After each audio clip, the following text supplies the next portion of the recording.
December ఆఖరి వారంలో రామచంద్రపురం వెంకటాయపాలెంలో జరిగినటువంటి శిరోమండనం కేసు గురించి సిన్సియర్ జర్నలిస్ట్ తిరుమాలి సత్యనారాయణ రాజు గారు, టిఎస్ఎన్ రాజు గారు అత్యంత సాహసంతో మరి వారి యొక్క సిన్సియారిటీ కారణంగా జరిగినటువంటి ఆ యొక్క దురదృష్టకరమైనటువంటి ఘటనని ప్రపంచం ముందు వెలుగులోకి తెచ్చారు.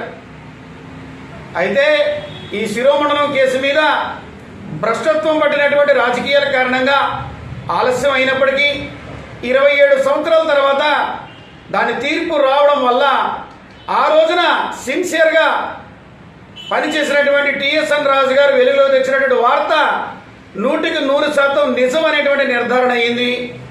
ఆ మహానుభావుడికి పౌర సంక్షేమ సంఘం నివాళి ప్రకటిస్తూ ఉంది. నిజం నిప్పులాంటిది, దహించక తప్పదని పౌర సంక్షేమ సంఘం తెలియజేస్తోంది.